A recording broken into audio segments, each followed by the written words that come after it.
I went to pilot school, and one of the things we were taught there was that if you find yourself in the crisis, the first thing you do is to count calmly to 10. Because if you crash within the time, there is probably very little you were able to do in that point anyway. Yeah. And the second is that you deal yourself much better hand to deal with that situation because you calm yourself down, you suppress your fight or flight reflex, right? And you gave yourself a chance to assess the situation. You have the best starting position to actually deal with that problem. And this is exactly the same thing, right? Like pause, slow the fuck down, but then be clear about when each action needs to happen, assign ownership to it, who's going to do what when, and hold them to it, yourself included, to increase the chance that you're going to get the outcome you desire. I think what you're saying is even if we need to move really, really fast towards an impossible goal, we should still take the time to plan out the best path to that goal. And I absolutely agree with that. But I think a lot of leadership teams don't do that. So they do make instinctive knee-jerk decisions when they should have just slowed the fuck down for a few seconds, a few minutes, and then embarked on the impossible goal. All right, everybody, welcome to CardCast, the podcast when Ged and I will pick up a card from a deck just like this and pick up a topic for conversation that way, and then we just chat about it. So let's shuffle the cards and see what we get today.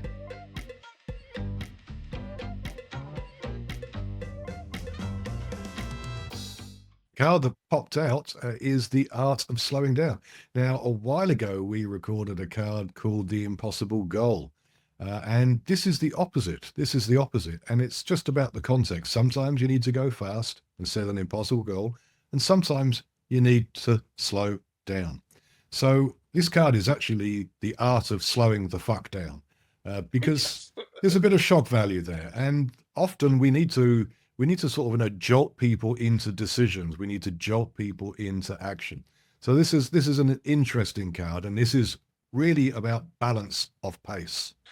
And because I really found myself, writing that card. This happens with a lot of cards, right? That I have a similar situation that happens with several clients in several conversations in the course of a week or two, and I'm like, what is going on, right? And when I caught myself saying to 3 different people at 3 different occasions in a span of 2 weeks, slow the fuck down, I was like, there's probably card in that. But look, a speed of decision and bias for action and all of those things are such a cliche and such a I wouldn't call it the ingrained wisdom, but that's how people are thinking about business. Like a speed is everything.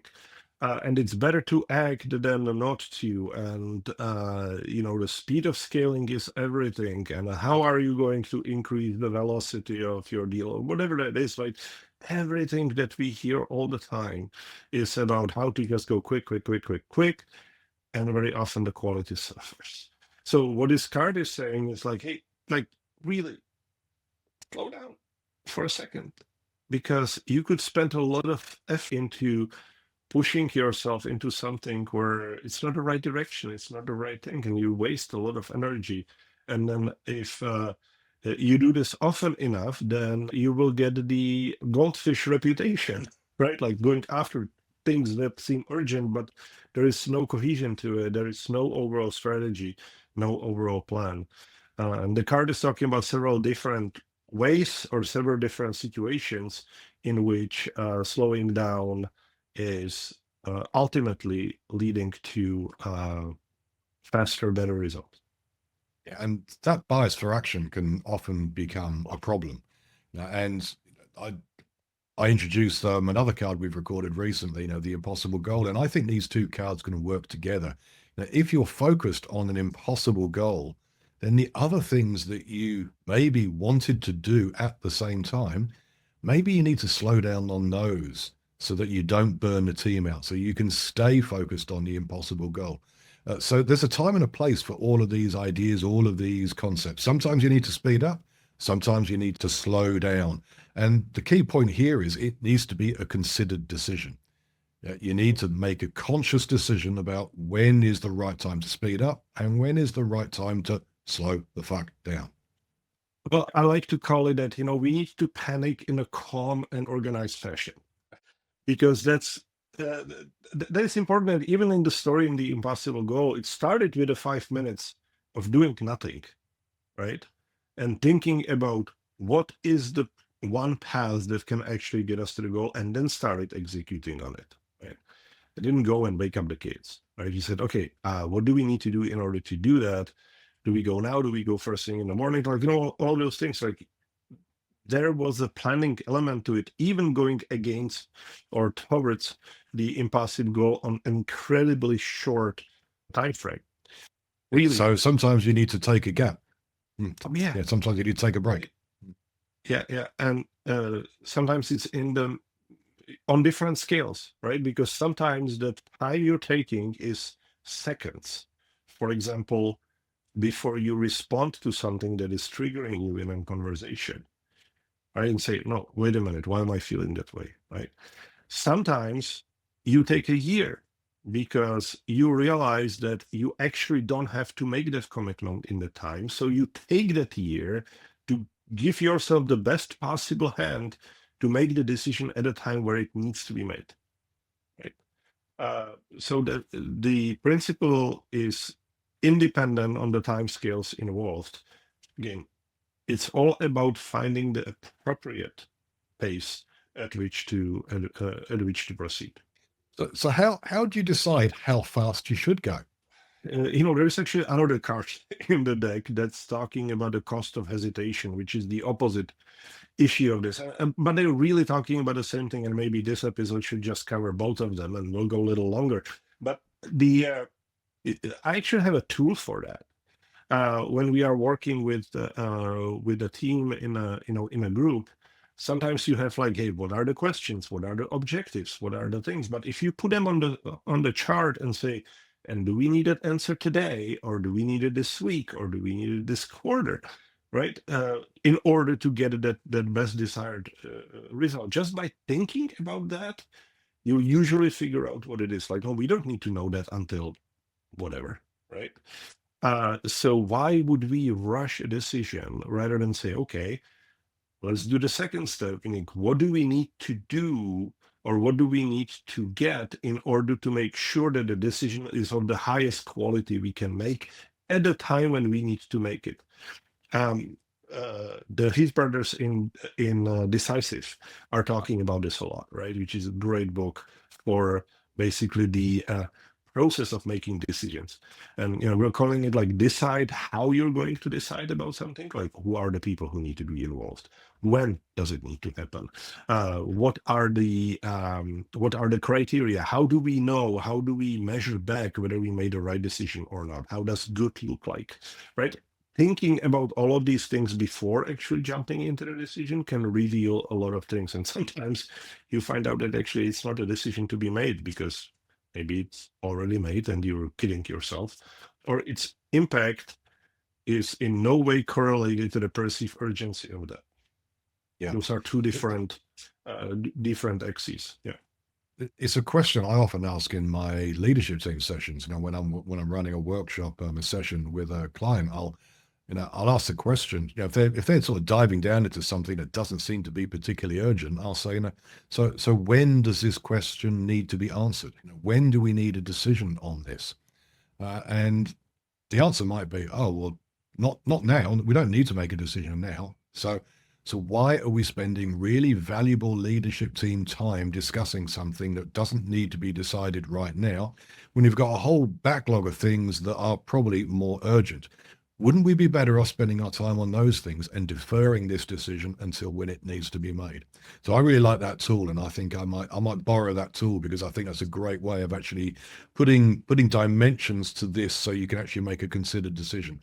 How important is it? And when does a decision need to be made? Because often if a decision doesn't need to be made now, you can come back to it once you've done additional research, you've done additional thought, you've dived into it in a bit more detail, and you can then make the decision based on the data, based on the latest, up-to-date, relevant, accurate data.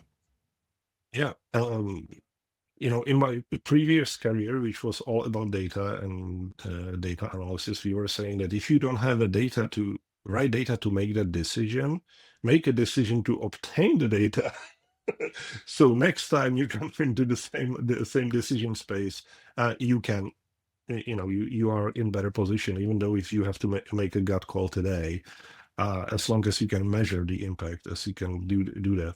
That tool, since you're mentioning it, first of all, I think there is a link to the downloadable template in the cart in the on the website, but it went through a little bit of an evolution, and the evolution was all around the horizontal axis. The vertical is impact. It's completely subjective, right? You're just doing a relative things. So I originally had the line on like, does it need to be today or can it be later? Eventually, I ended up with a logarithmic scale, right? Yep. Today, this week, this month, this quarter, end of the year, next year, whatever that is. And I just found it really, really useful because it's sort of each one of those columns have a completely different emotional loading. Yeah. Right. Mm-hmm. It's like beyond some point, it's just like, yeah, we'll get to it. Right. And as long as we keep this link alive, as long as we keep it at a point where, we look at it again and say, well, what was next quarter before is this week now, right? Have we done the work? Have we done the homework to get to that point? Teams are often not in the right headspace to make a particular sort of decision, and teams are often made up of people with different behavioral styles. Some people make decisions quickly, some people need to consider their decisions. So often just taking a bit of time to maybe take it away, think about it, sleep on it, come back to the same problem a day later, a week later, a month later. The frame of mind can be much better when you do come back. You're less likely to make an instinctive knee-jerk reaction decision, which is probably going to be wrong. Speaking of the other card, and really, I think that we should rename this episode and talk about the other one as well, and maybe Luke will show it, is the cost of hesitation, because even though it's dealing with the opposite problem, the solution is actually the same, which is to make sure that by kicking the can down the road, we don't pass the point of no return when the decision make itself.